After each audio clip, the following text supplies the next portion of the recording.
Okay, बिस्मिल्लाहिर्रहमानिर्रहीम। हमारा lecture number 25 और मंडे फरवरी 17।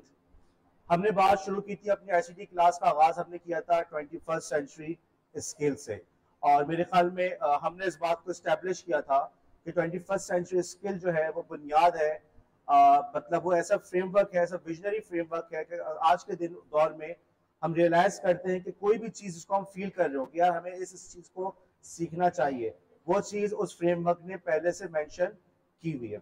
फिर मैंने ये बात भी की थी कि ये फ्रेमवर्क जो है आईसीटी की बुनियाद है। आईसीटी का जो पूरा कोर्स है, अगर आप गौर कीजिएगा कि वो 21st सेंचुरी स्किल वो सीड है, वो बीज है जिससे पूरे आईसीटी की पूरा दरख्त आपको इसमें उगता हुआ नजर आता है। हमने 21st सेंचुरी स्किल के अंदर हमने बहुत तफसील से 4 C's की बात की थी। कोलैबोरेशन की, कोलैबोरेशन में क्या चैलेंजेस आते हैं, हम किस तरीके से उनको नबर्द आजमा उनको हम फेस कर सकते हैं। हमने बात की थी कम्युनिकेशन की, और हमने ये भी बात की थी कम्युनिकेशन का स्किल अपने स्टूडेंट्स के अंदर, अपने तलबा के अंदर किस तरह से फॉस्टर कर सकते हैं। फिर हमने बात की थी क्रिटिकल थिंकिंग की और क्रिएटिविटी की।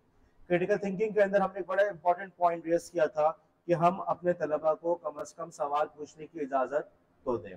उसके बाद फिर हमने बात की थी हमारी क्रिएटिविटी की, और क्रिएटिविटी के अंदर हमने एक बड़ी इंपॉर्टेंट एक्टिविटी परफॉर्म की थी जो कि आपके सेमेस्टर के लिए बड़ी इंपॉर्टेंट है, वो है ब्लॉगिंग।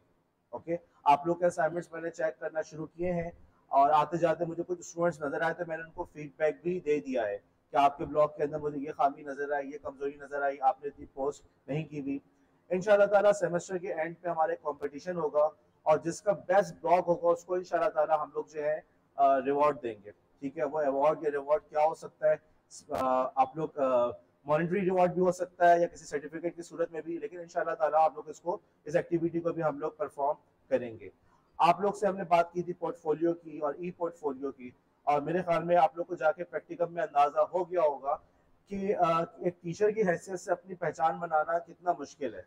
गली मोहल्ले के आपने देख ही ले क्या हमारे हालात चल रहे हैं। आप यहाँ से बहुत कुछ सीख के जाते हैं, लेकिन जब वहां जाते हैं तो वहां पे आपको नजर आता है कि वहां तो हमारे पास रिसोर्सेज ही अवेलेबल नहीं है। तो जैसे आप बड़े काबिल है लेकिन रिसोर्सेज की वजह से आपके हाथ पैर बंधे हुए, तो यही वाला सिचुएशन दूसरे टीचर्स के साथ है। तो गोया के अमलन देखा जाए तो आप और वो दोनों बराबर हो गए, राइट। अब आप और वो दोनों बराबर हो गए, तो how do you stand above him? ठीक है, how do you stand out? जब आपकी सीवी जा रही, रेज्यूमे जा रहा है, किस तरीके से अपने आप को मुख्तलिफ दिखा सकते हैं। इससे बात की थी यार, हमारा ई पोर्टफोलियो का होना बड़ा जरूरी है। कुछ नजर तो आया कि भाई जो टीचर आ रहा है कुछ मुख्तलिफ आया है, कुछ नया आया है। फिर हमने इसी तरीके से एक और हमने इसमें पॉइंट रेस किया था कि इंशाल्लाह अगली क्लासेस के अंदर हम पढ़ेंगे कि हम जितनी चाहे एसईटी को पढ़ लें, लेकिन प्रैक्टिकली हम लोग अपनी क्लासेस वगैरह के अंदर किस तरीके से इस एक्टिविटी को परफॉर्म कर सकते हैं, हमें वहाँ पे डिफरेंट चैलेंजेस का सामना करना पड़ेगा। अब आप देख सकते हैं यहाँ पे फॉर एग्जांपल आइडियली काश कि हमारा ऐसा माहौल होता कि हम लोग यहाँ पे जो है प्रोजेक्टर के अंदर हमारी क्लास चल रही होती, और मेरी क्लास में आने से पहले एक टीचिंग असिस्टेंट होता, उसने प्रोजेक्टर वगैरह सब सेट कर दिया होता, मैं आता जी लेक्चर स्टार्ट हो चुका होता, अटेंडेंस हो चुकी होती। काश कि ऐसा हो, लेकिन ऐसा नहीं होता। 5 से 10 मिनट हम लोग इन्हीं एक्टिविटीज में लग जाते हैं, आते हैं लैपटॉप सेट करते, और अगर प्रोजेक्टर सेट करना शुरू करें तो अंदाजा लगा ले कितना सारा वक्त लगेगा, तो सारा पीरियड इसी में निकल जाएगा, और आमना जवान जो है, आमना अशरफ जो है बहुत खुश हो जाएंगे उस पर। और अभी आगे चल के इंशाल्लाह ताला हम लोग फ्रेमवर्क्स की भी बात करेंगे कि क्लास के अंदर किस तरीके से टेक्नोलॉजी को इंटीग्रेट किया जा सकता है, उसके कौन से लेवल्स हैं। ठीक है, एक तो 21st सेंचुरी स्किल का हमने फ्रेमवर्क पढ़ लिया। अगली क्लासेस के अंदर इंशाल्लाह हम दूसरे फ्रेमवर्क्स की भी बात करेंगे कि क्लासरूम के अंदर टेक्नोलॉजी को हम किस तरीके से इंटीग्रेट कर सकते हैं। अच्छा, अब जो हमारा अगला टॉपिक शुरू हो रहा है वो है इन्फोग्राफिक्स का। ठीक है, अपनी क्लासरूम के अंदर हम इन्फोग्राफिक्स को किस तरीके से इस्तेमाल कर सकते हैं। क्या हो गया सिमरन शिजा, राइट। इन्फोग्राफिक्स, तुम्हारे पास मोबाइल नहीं है, डेटा पैकेज नहीं होगा, ठीक है, देखो आगे झाँक लो, उसमें से प्रोसेस जाके देख लो। फिजा शादी की दावत में आई है या सर के वलीमे में आई है?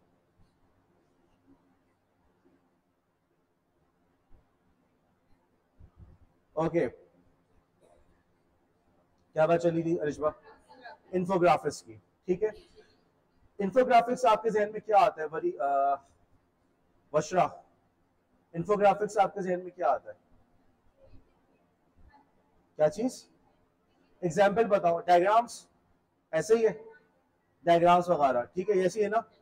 अब मैं ये मिसकंसेप्शन को दूर करना चाहता हूँ, इन्फोग्राफिक्स का मतलब डायग्राम्स नहीं होता, ठीक है। इन्फोग्राफिक्स का बुनियादी मकसद तस्वीर और तहरीर दोनों को कंबाइन करके, दोनों को ब्लेंड करके एक इंफॉर्मेशन देना, ठीक है। इन्फोग्राफिक्स, ग्राफिक्स, पिक्चर्स, डायग्राम्स, ठीक है।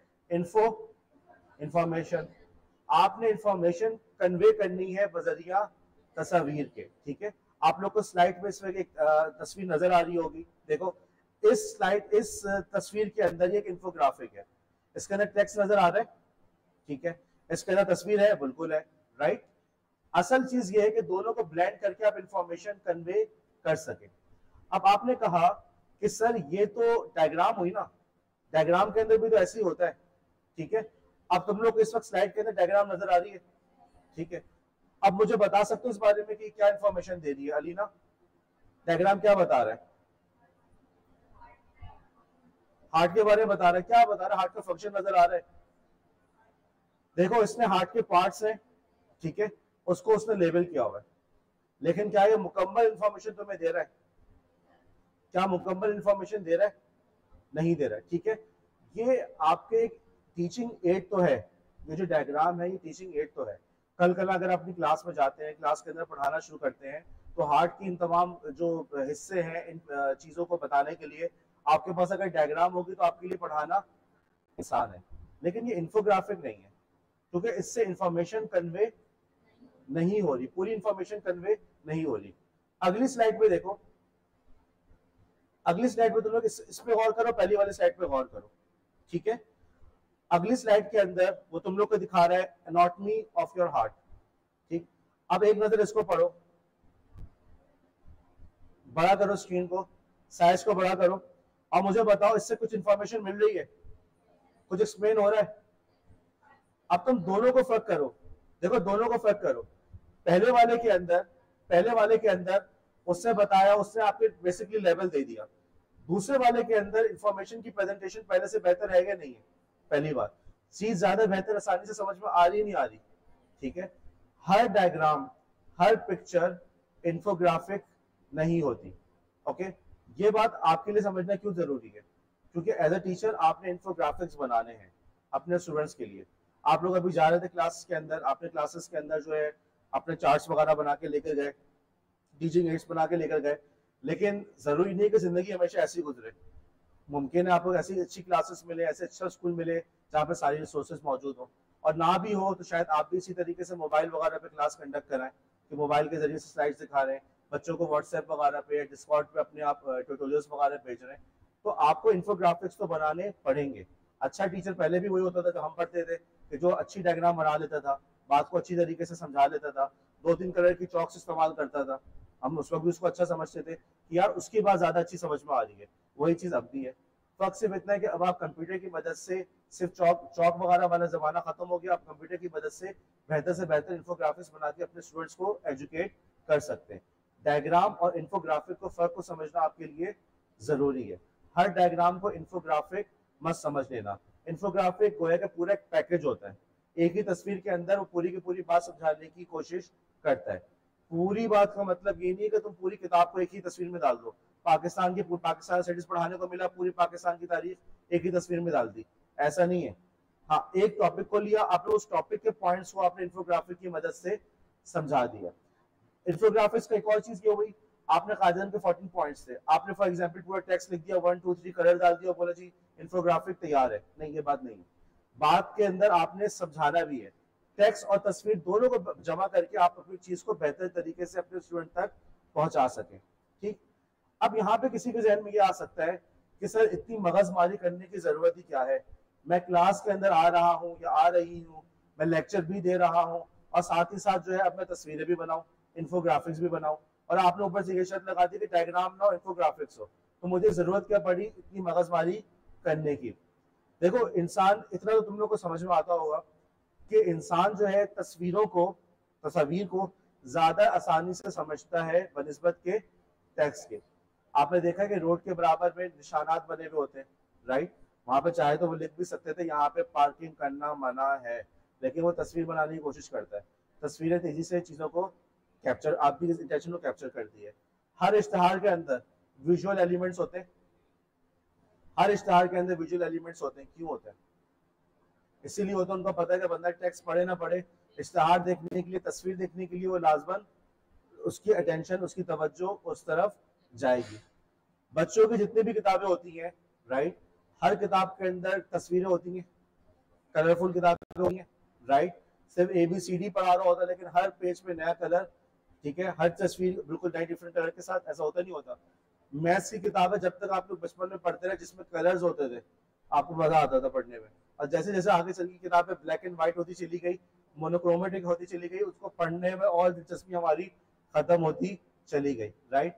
इंसान का जहन है ही ऐसा, हम लोग को तस्वीर ज्यादा अपील करती है बनिस्बत के टेक्स्ट के। आपके पास स्लाइड के अंदर बाकायदा साइंटिफिक डेटा भी मौजूद है। साइंटिफिक डेटा भी आपको ये बता रहा है कि यार इंसान जो है वो तस्वीर को ज्यादा तेजी से पढ़ लेता है। वो क्या बता रहे हैं कि जी तस्वीर जो है आप उसको 13 मिली सेकेंड के अंदर, 13 मिली सेकेंड के अंदर आप उसको समझ पाते हैं, ठीक है। तेजी से तस्वीर को आप आइडेंटिफाई कर लेते हैं। आपके सामने कोई तस्वीर आती है, 13 मिली सेकेंड के अंदर अंदर आप उसको आइडेंटिफाई कर लेते हैं। और उसके मुकाबले में अगर आपके पास तहरीर आ जाए तो 200 मिली सेकेंड लग जाते हैं। अब आप कह सकते हैं कि 13 और 200 मिली सेकेंड की बात हो रही है, फर्क क्या है? लेकिन गौर करो, एक तरफ 13 है और एक तरफ 200 है, दोनों में कितना फर्क है। अगर आपकी क्लास के अंदर एक बच्चे की पोजीशन 13 आए और दूसरे की 200 आए, दोनों में कितना बड़ा फर्क है। तो टेक्स्ट प्रोसेसिंग इंसान के जहन में हमेशा ज्यादा वक्त लेता है। यही चीज आपके स्टूडेंट्स के साथ भी होगी। आपके स्टूडेंट्स भी तस्वीर को ज्यादा आसानी से आइडेंटिफाई कर लेंगे बनिस्बत के टेक्स्ट के। अच्छा, आगे बढ़ने से पहले मैं यहाँ पे एक चीज की तरफ तवज्जो दिलाऊंगा कि आप लोग एक बात पे गौर करो, जितनी स्लाइड्स आएंगे, फॉर एग्जांपल ये स्लाइड आपकी नजर आ रही है, ठीक है, cross section of the human heart, इसमें इमेज का एट्रीब्यूशन नजर आ रहा है, सीधे हाथ पे टॉप पे इमेज एट्रीब्यूशन लिखा हुआ है। अलीना, अलीना आया? अलीना कहाँ है? अलीना नजर आया? इंशाल्लाह, ठीक है। अगली स्लाइड के ऊपर इमेज एट्रीब्यूशन किस साइड पर है? लेफ्ट राइट पे। आगे मैंने जो यहाँ पे सारे लिंक्स दिए हुए हैं, human processes visual faster than text, ठीक है, इसके अंदर भी आपको लिंक नजर आ रहा है, ठीक है। उसके नीचे जो उसके साइटेशन नजर आ रही है, MIT neuro scientist find the brain, उसके नीचे साइटेशन लिखी हुई आ रही है, ठीक है। उसके नीचे लिखा हुआ है कैम्ब्रिज न्यूरो साइंटिस्ट, उसके नीचे साइटेशन लिखी हुई आ रही है। देखो, मैंने अपनी इस स्लाइड के अंदर जितनी भी चीजें मैं लिख रहा हूँ सबकी मैं साइटेशन दे रहा हूँ। आज के इस दौर के अंदर की डिजिटल लिटरेसी का हिस्सा है कि आप हजरात को हर चीज को अपनी साइटेशन करना, उसका लिंक देना आता हो। आप कहीं से तस्वीर यूज करें तो आप उसको एट्रीब्यूट करें, मैंने फला की तस्वीर उठा के यूज की है। ये ना हो कि आप मन्हा की बनाई हुई तस्वीर को यूज कर रहे हो और मन्हा को क्रेडिट ना दे रहे हो, राइट। इसी तरीके से अगर आपको क्लेम कर रहे हैं, क्लास के अंदर आप किसी बात का क्लेम करते हैं अपने स्टूडेंट को, तो आपको कोशिश भरपूर ये होनी चाहिए आप रेफरेंस दें। सिर्फ ये कह देना कि टीचर ने कह दिया नहीं, ये काफी नहीं है। मिसाल के तौर पे मैं आपको बताता हूँ, मैं लेक्चर तैयार कर रहा था, तो लेक्चर तैयार करते वक्त एक चीज नजर आई, एक जगह पे लिखा हुआ आया कि इंसान जो है वो तस्वीर को 60 टाइम्स ज्यादा तेजी से प्रोसेस कर लेता है बनिस्बत के टेक्स्ट के। एक और जगह देखा तो लिखा हुआ 60,000 टाइम्स। मैंने कहा 60 टाइम्स 60,000 टाइम्स कितना फर्क है, कहाँ 60 कहाँ 60,000, इसका कोई रेफरेंस है? जब इसको जाके डिटेल में देखना शुरू किया तो पता चला इसका रेफरेंस कुछ भी नहीं है। लोगों ने बस ये बातें मशहूर कर दी हैं, ठीक है, कि इंसान जो है ना तस्वीर को 60 टाइम्स या 60,000 टाइम्स तेजी से प्रोसेस कर लेता है, लेकिन इसका कोई रेफरेंस नहीं था। हाँ, जिन चीजों के मुझे साइंटिफिक स्टडीज के रेफरेंस मिले वो आपको नजर आ रहे हैं। As a teacher once again, जब आप जा रहे हो तो आपने सिर्फ सुनी सुनाई बातों को आगे नकल नहीं करना। आपकी जिम्मेदारी है कि अपनी हर लेक्चर के अंदर आपकी हर बात के पीछे उसकी कोई साइटेशन, कोई उसकी दलील लाजमन मौजूद हो। खामा की बातें आगे ना बतानी है, ना उसको आगे नकल करना है। अब यहाँ पे मैं अपना लेक्चर रोक के मैं प्रैक्टिकल डिमॉन्स्ट्रेशन की तरफ जा रहा हूँ, ठीक है। चाहे तो इसी इंफोग्राफिक्स के ऊपर भी हम बहुत डिटेल में बात कर सकते हैं, लेकिन हम रोजाना थोड़ी थोड़ी बात करेंगे इंफोग्राफिक्स की और साथ ही साथ प्रैक्टिकल काम भी करते रहेंगे। मैं जो टूल दिखाना चाहता हूँ, दरवाजा खोले जो बाहर है उसको बुला रहे हैं।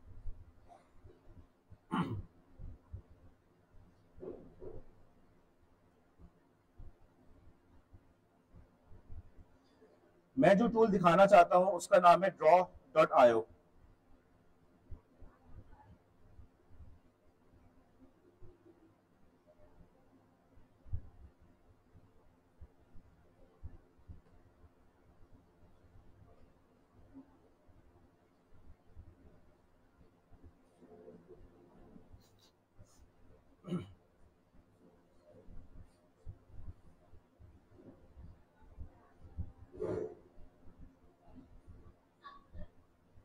वालेकुम अस्सलाम।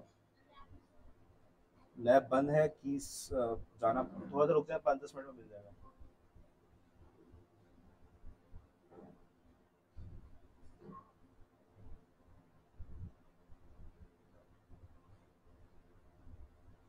ओके, मेरी स्क्रीन नजर आ रही है?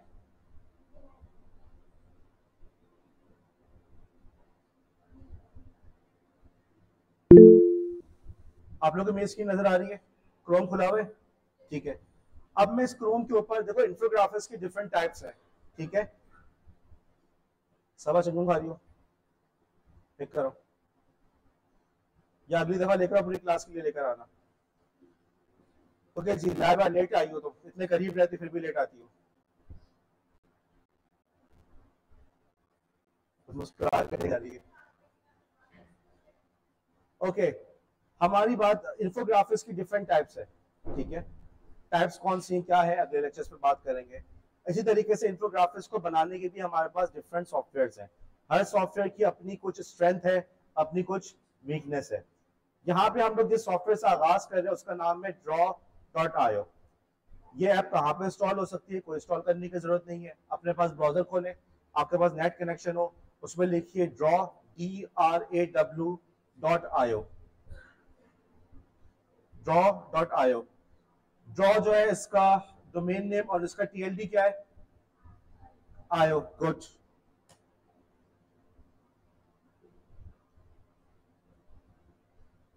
देखो, जब मैंने इस डायग्राम को स्टार्ट किया, इसने मुझे ऑप्शन दिया कि आप चाहें तो इस डायग्राम को कहां पे सेव करना चाहते हैं। गूगल ड्राइव के ऊपर, डिवाइस के ऊपर, गिटहब के ऊपर, ड्रॉप बॉक्स के ऊपर, आपकी मर्जी जहां चाहे करना। फिलहाल मैं इस पर जा रहा हूं डिसाइड लेटर के ऊपर। अब हम ऐसा करते हैं, कोई टॉपिक उठाते हैं, ठीक है, और उस टॉपिक को हम लोग पहले सोचते हैं कि यार इस टॉपिक को अपने बच्चों को पढ़ाना है। मेरे जहन में एक टॉपिक आ रहा है जिसको आप लोग एलिमेंट्री बच्चों को पढ़ाते हैं ना, मेरे ख्याल में आप लोगों ने टाइप्स ऑफ शेप्स वगैरह पढ़ाया होगा, ऐसे ही है। तो अगर आप उसको चार्ट बना के सिखाएंगे तो कैसे सिखाएंगे? आपने बनाएंगे शेप्स, ठीक है, और उसके बाद शेप्स की टाइप्स बता देंगे। कौन कौन सी टाइप्स बताते हैं आप लोग? क्या चीज? 2D 3D, okay good. 2D 3D, आगे बताओ। 2D शेप्स की टाइप बताओ फारिया। ठीक है, ऐसे बनाओगे ना, मतलब इस तरह का चार्ट बनाओगे, ठीक है। लेट्स से इस किस्म के चार्ट को हम लोग draw.io में बनाना चाह रहे हैं, कैसे बनाएंगे? ट्राई करते हैं इसको। देखो, जितने भी हम लोग डायग्राम्स के सॉफ्टवेयर देखेंगे ना, उनका इंटरफेस कुछ इसी तरीके से होगा। बीच में आपका कैनवस होगा, ओके। कैनवस के अंदर ग्रिड बनी हुई होगी, जो नजर आ, जिसको हम लोग कहते हैं ग्राफ बना हुआ है, ग्राफ पेपर बना हुआ है, इसे ग्रिड कहते हैं। ये ग्रिड बनी हुई होती है, क्यों? इसके अंदर चीजों को डिजाइन करना थोड़ा सा आसान हो जाता है। इस चीज को यहाँ रखना, इस चीज को वहां रखना नजर आ रहा होता है। एक साइड पे आपका टूल बॉक्स होगा, ठीक, और सामने उस टूल बॉक्स की डिटेल्स होगी। जितने भी सॉफ्टवेयर हम यूज करेंगे, कमोबेश सारे सॉफ्टवेयर के अंदर उन्होंने इसी डिजाइन पैटर्न को यूज किया हुआ होता है। बीच में आपका कैनवस है, टूल्स बराबर में है, टूल्स की जो डिटेल्स हैं वो आपके सीधे हाथ पे, सीधे हाथ पे अमूमन होती है, ठीक है। आपने एक टूल से यूज टू हो गया तो बाकी टूल्स को यूज करना भी आपके लिए आसान हो जाता है। सबसे पहले लेट से मैंने, अब यहां से मैं जनरल के अंदर से एक राउंडेड रेक्टेंगल लेकर आ रहा हूं, ओके। राउंडेड रेक्टेंगल आ गया, इसके अंदर मैंने डबल क्लिक किया, टाइप्स ऑफ शेप, सही। अब आपने कहा कि सर इससे दो शाखें निकलेंगी, ऐसा ही है, ठीक है। देखो, शाखें निकालने के लिए इसमें तुम लोग को लाइट कलर सा ब्लू सा नजर आ रहा है। जैसे ही मैं उसके ऊपर कर्सर लेकर गया, इससे मुझे आगे ऑप्शन, नीचे दूसरा ऑप्शन नजर आ रहा है, नीचे शेप बने हुए आ रहे हैं। मैं नीचे गया, मैंने जाकर इस शेप पे क्लिक कर दिया, देखो ऑटोमेटिकली ये शेप आ गया मेरे पास, ठीक है। मैंने इसको लिखा 2D, दोबारा वापस जाते से दूसरी शाख निकालनी है, एरो नजर देखो मैं दोबारा उसके ऊपर ये शेप के ऊपर लाइट ब्लू कलर में नजर आ रहा है कर्सर, लाइट ब्लू कलर के ऊपर गया, फिर मैं इस शेप पे गया, इस वाले शेप पे, ठीक है। ये आगे लिखा, मैं डबल क्लिक किया, इसके अंदर लिख दिया मैंने 3D। अब दोबारा इस शेप को जो है मैं ड्रैग करके बराबर में लेकर आ गया। अब देखो जब मैं ड्रैग कर रहा हूं, देख रही हो तुम लोग, जैसे लाइन अपीयर होती है गायब हो जाती है, इन लाइन्स को कहते हैं गाइड्स। ये आपको गाइड कर रही है कि यार आपने जो है ना बराबर करने के लिए, अलाइनमेंट को बराबर करने के लिए। किसी भी अच्छे इंफोग्राफिक्स की खुसूसियत ये होती है कि उसके अंदर कंसिस्टेंसी होती है। ये नहीं होता कि सारी चीजें एक जगह जमा हो गई, दूसरी चीज कहीं और जमा हो गई, ठीक है, या चीजें ऊपर नीचे होती है। अच्छा डिजाइन वही था जिसके अंदर तमाम बारीकियों का ख्याल रखा गया होता है। ये चीजें आपको अमूमन सेटल होती हैं, आपको अमूमन अलाइनमेंट के इश्यूज नजर नहीं आते, लेकिन आप अगर आप अच्छी तरीके से उसको अलाइन कर रहे होते, खुद ब खुद उसके अंदर एक खूबसूरती, एक निखार पैदा हो जाता है। कपड़े आप सबने ही पहने हुए, हम सबने पहने हुए, अगर सिलाई जो है, कपड़े की सिलाई अगर बिल्कुल सही उसने की हुई हो तो खुद ब खुद कपड़े के अंदर एक सफाई आ जाती है। और अगर उसने सिलाई टेढ़ी मेढ़ी की हुई हो, कहीं से क्या कहते हैं बीच में झोल आया हुआ हो फॉर एग्जाम्पल, ठीक है, तो उससे खूबसूरती खुद ब खुद मुतासिर हो जाती है। कुछ यही चीज डिजाइनिंग के अंदर होती है। अगर आप डिजाइनिंग के अंदर अलाइनमेंट का ख्याल रखते हैं तो उससे खुद ब खुद आपकी जो तस्वीर है, आपके इंफोग्राफिक्स के अंदर एक निखार, एक खूबसूरती पैदा हो जाती है। अच्छा, अब 2D पे पहुंचे। 2D शेप के अंदर सबसे पहले मेरे जहन में आ रहा है स्क्वायर, ठीक है।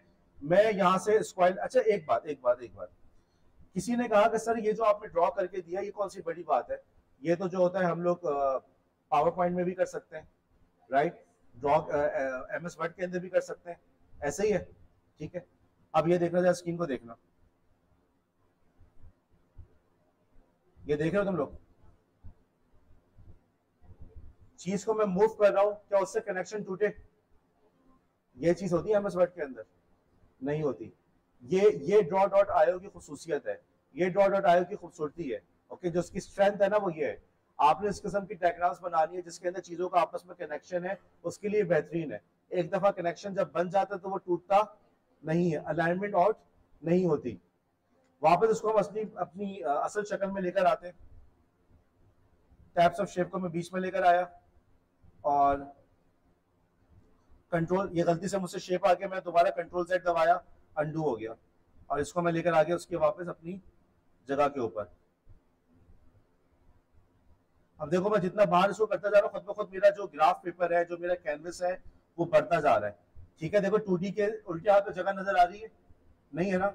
इसको मैं ड्रैग करके गया, चीज खुद ब खुद वहां पे जगह आ गई। अगेन क्या ये फीचर मौजूद है MS वर्ड के अंदर? ठीक है।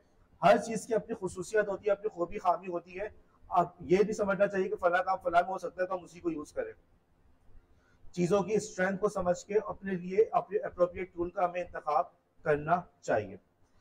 अच्छा, अब हम बात करते हैं 2D शेप की। 2D शेप के अंदर मुझे एक जहन में आ रहा है स्क्वायर। अब देखो बजाय स्क्वायर जो है मैं यहाँ से सीधे यहाँ से ड्रैग करके लेकर आ जाऊँ, एक तरीका तो ये भी है ना कि मैं यहाँ पे स्क्वायर लिखूं, लेकिन बच्चों को समझाने के लिए ज्यादा बेहतर क्या है मैं स्क्वायर की तस्वीर लेकर आ जाऊँ, ठीक है।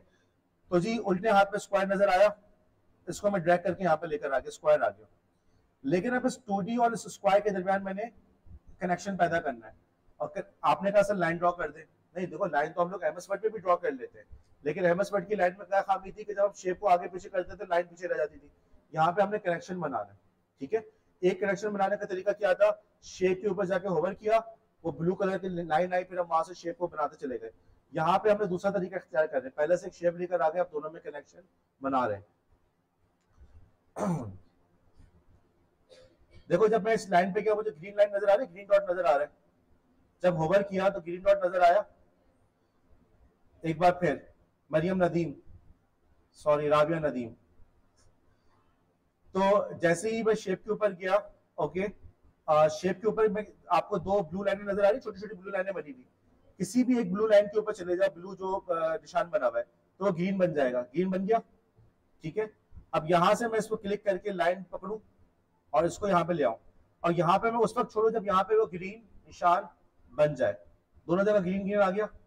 अब देखो अब मैं इसको मूव करता हूं, कनेक्शन हो गया। ये कौन सा शेप है? आमना जमाल, स्क्वायर। उसके बाद दूसरा 2D शेप बताओ, सर्कल, सर्कल लेकर आ गए। अब इसमें दोबारा कनेक्शन करना है, दोबारा मैं क्या 2D के ऊपर होवर किया, जो दो ब्लू लाइंस नजर आ रही है ना, जो इस तरह से दोनों लाइंस जुड़ी हुई सी नजर आ रही, पैरेलल सी लाइंस है। किसी भी एक के ऊपर गया और मुझे ग्रीन डॉट बना हुआ नजर आ गया, वहां पर जाके मैंने उस पर क्लिक किया और उसको ड्रैग करके लेकर आया सर्कल के ऊपर, और जहां पे सर्कल पे लाके उस वक्त छोड़ा जब वहां पे भी ग्रीन लाइन अपीयर हो गई।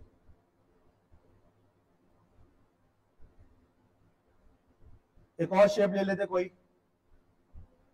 ट्राइंगल। एक बार फिर मैं 2D के ऊपर गया, 2D के ऊपर जाके मैं गया डबल लाइंस के ऊपर, ठीक है, ग्रीन डॉट आ गया, वजिया हैदर, ओके, ड्रैग किया, वजिया हैदर। अब मैं किस वक्त छोड़ूंगा इसको, जब जब ग्रीन इसके ऊपर जाके जब यहाँ पे भी आपका ग्रीन डॉट आ जाता है, ठीक है, ग्रीन डॉट आ गया, अब इसका मतलब है दोनों के दरमियान कनेक्शन हो गया। अच्छा, अब इसके अंदर आपने कहा कि सर ये तो चले हो गया, अब हम और क्या ऑप्शन देख सकते हैं। लेट्स से मैं जाता हूँ टाइप्स ऑफ शेप के ऊपर, ठीक है, टाइप्स ऑफ शेप के ऊपर आपको अब देखो सीधे हाथ में जो टूल बॉक्स है उसके अंदर उसके ऑप्शन नजर आ रहे हैं। आपने इसमें कलर डालना है, आप कलर डाल रहे हैं, ठीक है। आपने टेक्स्ट का साइज बड़ा छोटा करना है, टेक्स्ट के ऊपर गए, ठीक है, और बताओ और क्या करना है। हम गए 2D के ऊपर, 2D पे जाके दूसरा कोई कलर डाल लेते हैं। हाँ जी, कलर देखो, अब यहाँ पे देखो एक और निशान नजर आ रहा है, दूसरे कलर्स भी आ रहे हैं। कौन सा कलर, अलिशबा कौन सा कलर यूज करना है, पर्पल कहाँ है इसमें, ये कलर, ओके। 3D पे गए, अब देखो इन्होंने पहले से आपकी सहूलत के लिए पूरे कलर के पैलेट्स बना के रखे हुए, कलर पैलेट्स नजर आ रहे सीधे हाथ पे। एक बार फिर, हाँ जी, इनमें से कौन सा कलर यूज करना, सैरिश ब्लू, ओके। आपने कहा सर 3D जो है ना छोटा सा लिखा हुआ नजर आ रहा है, बड़ा नहीं हो रहा। टेक्स्ट पे गए, टेक्स्ट पे जाके आपके पास यहाँ पे ऑप्शंस आ रहे हैं, ठीक है। आप यहाँ पे जाके दोबारा अपने टेक्स्ट के साइज को बड़ा कर दिया, आपने चाहे तो उसका फॉन्ट चेंज कर लें, आपने कॉमिक सेंस यूज कर लिया। आपने कहा बच्चों को हम जो है कॉमिक सेंस में पढ़ाएंगे, बच्चों को शायद ज्यादा इंटरेस्टिंग लगे, आपने जाके सबके फॉन्ट्स चेंज कर दिए, सही है। अच्छा, कलर्स का काम हो गया हमारा। अब स्क्वायर के अंदर भी कोई कलर डाल लेते हैं हम लोग, कोई सा भी कलर। सर्कल पे गए, वहां पे जाके हमने कलर चेंज कर लिया,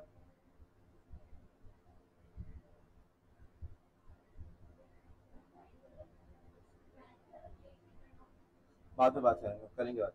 ओके, बुशरा का सवाल ये है कि सर ट्रायंगल का शेप अगर हमने सीधा करना हो, ट्रायंगल जो है ना, बात करेंगे इस पे, हम रोटेट हम कैसे करें कल बात करेंगे।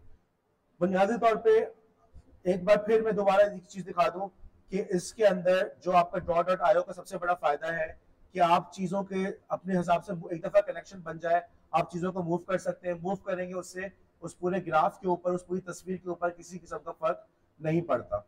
अगेन देखो, मैं इसको मूव कर रहा हूँ, अपने हिसाब से जहां जाओ उसको मूव कर लो।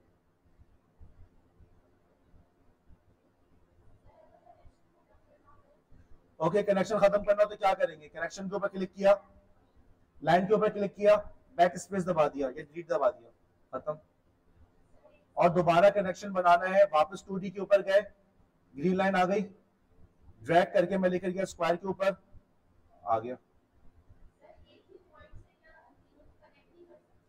बिल्कुल एक ही पॉइंट से तीनों कनेक्ट कर सकते हैं, कर सकते हैं, करके देखिए। अच्छा, अब ये जो चीज है इसको आप लोग यूज कर सकते हैं अपने मोबाइल के ऊपर भी।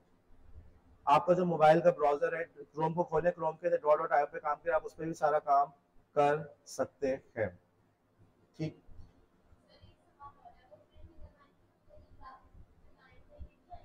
सर मैं इस पे बात, अगली क्लासेस के अंदर मैं इस पे बात करूंगा कि तस्वीर को आपने किस तरह से एक्सपोर्ट करना है। तस्वीर को जब आप एक्सपोर्ट करते हैं तो तस्वीर को एक्सपोर्ट करने के अंदर उसके अंदर ग्रेड साथ में आ रहा है नहीं आ रहा, प्रिंट करवा रहे तो क्या होगा, इस सब पे हम बात करेंगे, ठीक है, इंशाल्लाह नेक्स्ट क्लास के अंदर। एक बार फिर टाइम का हुआ है, मुझे सभी 2 मिनट है जी, जी 28 और नहीं नहीं साइन ऑफ है, ओके। तो अब ये बात भी रिकॉर्डिंग में आ गई होगी, ओके जी। हमने क्लास का आगाज किया था इंफोग्राफिक्स से, ठीक है। हमने बात की इंफोग्राफिक्स क्या है, उसकी क्या इंपॉर्टेंस है। इसके अंदर हम और भी तफसील से बात करेंगे कि इंफोग्राफिक्स की कुछ और बातें हैं, अच्छे इंफोग्राफिक की क्या प्रॉपर्टीज होती हैं, क्या कैरेक्टरिस्टिक होते हैं। लेकिन रोजाना हमारी क्लास कुछ इसी तरीके से होगी कि पहले हमने थोड़ी सी बात कर ली इंफोग्राफिक्स के बारे में, और उसके बाद हमने प्रैक्टिकल चीजों की बात की। आज हमने ड्रॉ डॉट आईओ को शुरू किया है, अगले एक दो दिन हम ड्रॉ डॉट आईओ ही को यूज करेंगे। उसके बाद इंशाल्लाह ताला हम लोग कैनवा की तरफ जाएंगे, हम कैनवा के अंदर उस पर डिजाइन करेंगे। आप लोग का काम ये होगा, आप लोग का असाइनमेंट भी मिल जाएगा कि आप लोग ने अपने ब्लॉग के ऊपर इन्फोग्राफिक्स बना के डालने होंगे, ठीक है। तो अगेन इस क्लास को इंपॉर्टेंट लें, इसका आपके असाइनमेंट का हिस्सा है। आप लोग को जो ज्यादातर मार्क्स है असाइनमेंट से ही होंगे, ठीक है। और आप में से बास लोगों ने अभी तक क्विज नहीं किया हुआ, जैसे शुक्र है समझ गया बंदा, ठीक है। काइंडली यार अब इस तरह से ना करें, बार बार एक ही बात मैं कर रहा हूँ आप लोग के प्रैक्टिकल में जाने से पहले, और अभी तक आप में से बाज लोगों ने स्टार्ट किया भी नहीं है, और बाज लोगों ने अभी तक मुझे वेबसाइट भी सबमिट नहीं करवाई है, ना मेरे पास किसी किस्म की मेल आई है कि सर हमने नहीं करवाई, ठीक है। बस मैं क्लास को यहीं पे खत्म कर रहा हूँ, इंशाल्लाह फिर कल हम इसी लेक्चर को कंटिन्यू करेंगे।